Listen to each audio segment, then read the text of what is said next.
दिल्ली के सत्ता के गलियारों में इस वक्त एक ऐसी चर्चा चल रही है जिसने राजनीतिक हलकों में हलचल मचा दी।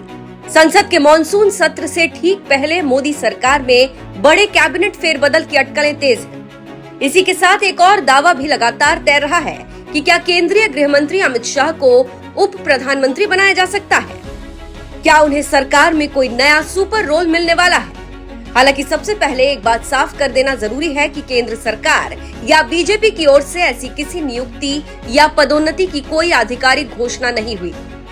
फिलहाल ये पूरी तरह राजनीतिक अटकलों और विश्लेषणों का विषय आधारित खबर है जो आप तक हम पहुंचा रहे हैं। लेकिन सवाल यह है कि आखिर ये चर्चा शुरू क्यों हुई और अगर ऐसा होता है तो इसके राजनीतिक मायने क्या होंगे। आइए इस पूरे मामले को विस्तार से समझते हैं।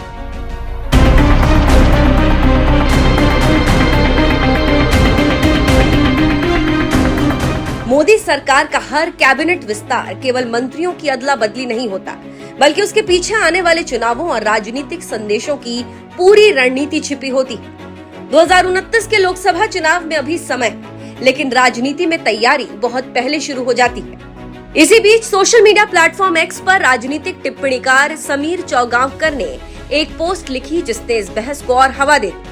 उन्होंने लिखा कि दिल्ली के राजनीतिक गलियारों में अमित शाह को उप प्रधानमंत्री बनाए जाने की चर्चा है, लेकिन उनकी समझ के अनुसार इस चर्चा में उन्हें कोई सच्चाई नजर नहीं आती। समीर चौगांवकर का तर्क भी दिलचस्प है। उनका कहना है कि नरेंद्र मोदी और अमित शाह की राजनीति की सबसे बड़ी खासियत यही रही है कि वे अपने अगले कदम का अंदाजा किसी को नहीं लगने देते।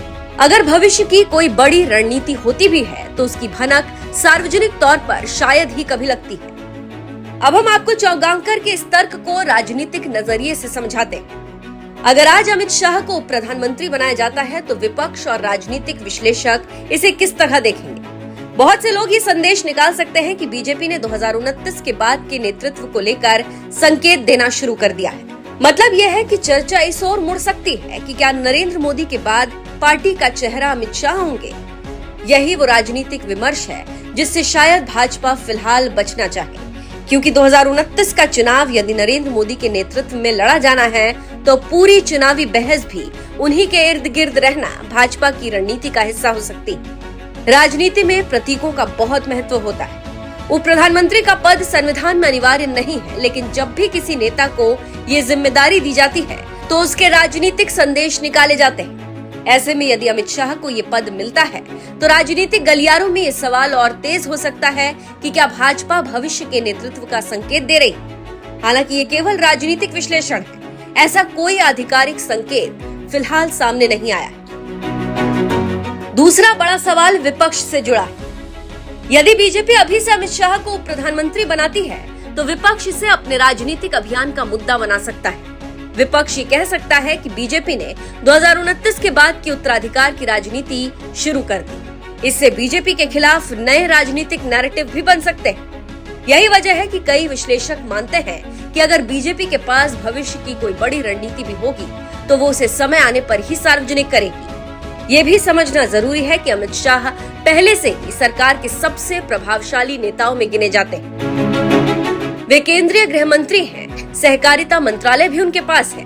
बीजेपी के संगठन में भी उनकी भूमिका लंबे समय से बेहद महत्वपूर्ण रही है। यानी राजनीतिक प्रभाव के लिहाज से उन्हें अलग पहचान दिलाने के लिए किसी नए पद की अनिवार्यता नहीं मानी जाती। यही कारण है कि कुछ विश्लेषकों का मानना है कि बीजेपी फिलहाल संगठन और सरकार दोनों में संतुलन बनाए रखने की रणनीति पर काम कर सकती है।